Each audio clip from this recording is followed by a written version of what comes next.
Redonner le goût des livres à la jeunesse, un défi de taille à l'ère du numérique. C'est tout l'enjeu de la conférence qui s'est tenue ce lundi 30 mars 2026 dans la salle de réunion de la sous-préfecture d'Assuéfry.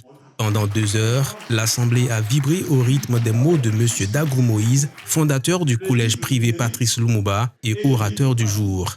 Le thème crucial était au centre de toutes les attentions, les enjeux de la lecture du texte.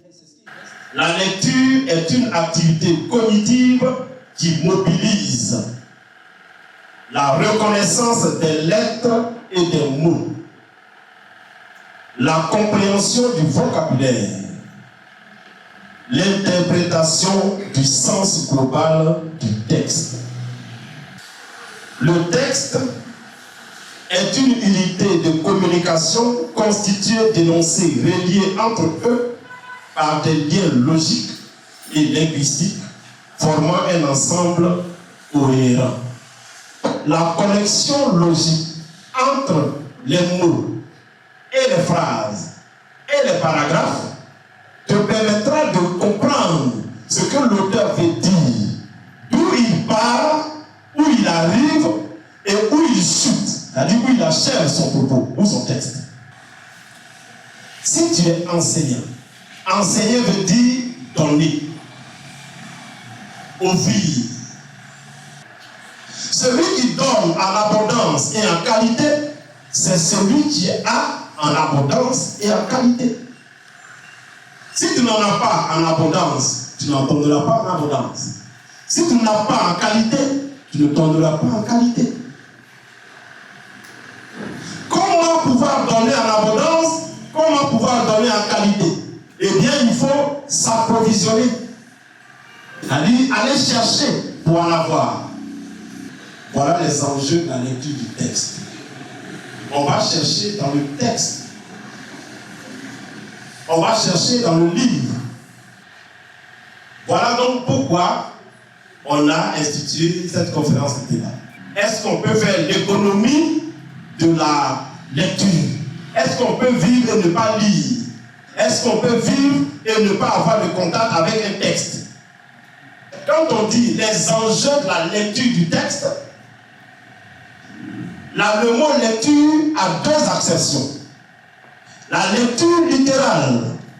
Mais quand on dit les enjeux de la lecture du texte, c'est non seulement les enjeux en lisant le texte, ce que tu gagnes en prenant le texte, en ouvrant et en le lisant, ce que tu gagnes. Ça, c'est la deuxième explication.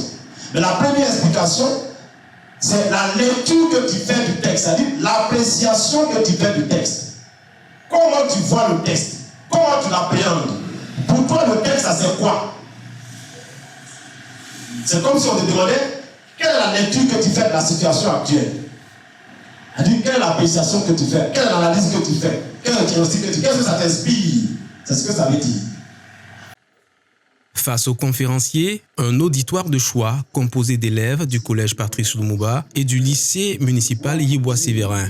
Le corps professoral était également fortement représenté, témoignant de l'importance académique de cette rencontre.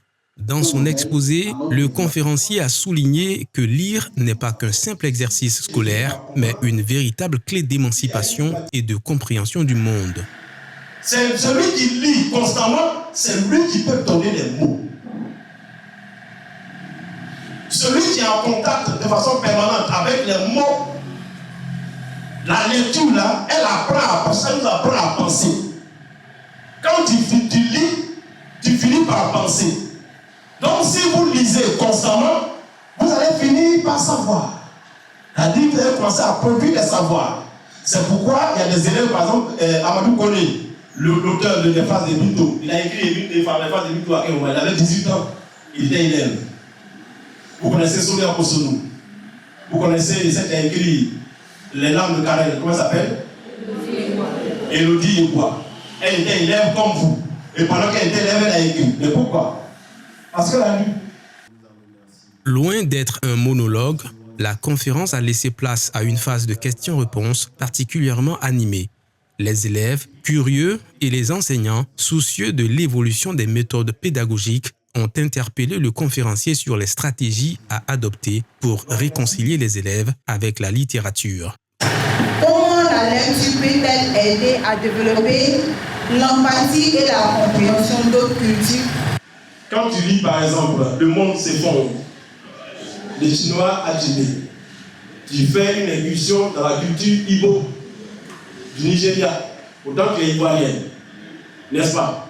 Donc à la lecture effectivement du livre, tu découvres les coutumes, les traditions qui ont cours ailleurs, dans d'autres contrées. Ça te permet de mieux les accepter puisque tu les connais.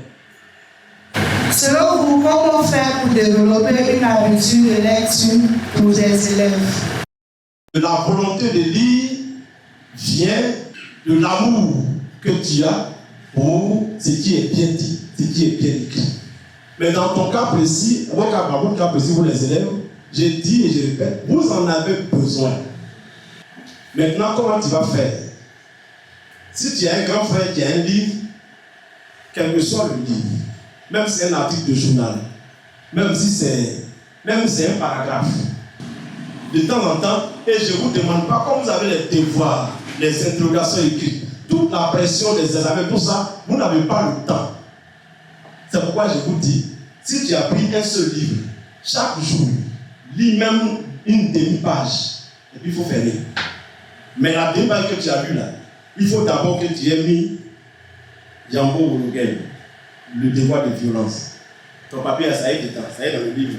La demi-page que tu as lue là, l'expression que tu as trouvée, le mot que tu as trouvé là, marque-le, il faut fermer, tu vas aller dormir. Une autre fois, tu reprends encore. Quand tu as un bout de temps, même 10 minutes, il faut prendre 5 à 10 minutes chaque jour pour au moins explorer, même si c'est un paragraphe, c'est bon.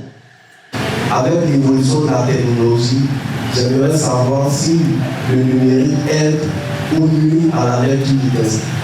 Le contact permanent avec la lumière de l'ordinateur ou du téléphone détériore ma vue.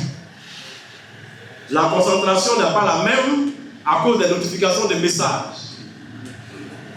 Les deux éléments mis l'un dans l'autre peuvent effectivement rendre moins rentable le livre numérique que le livre papier.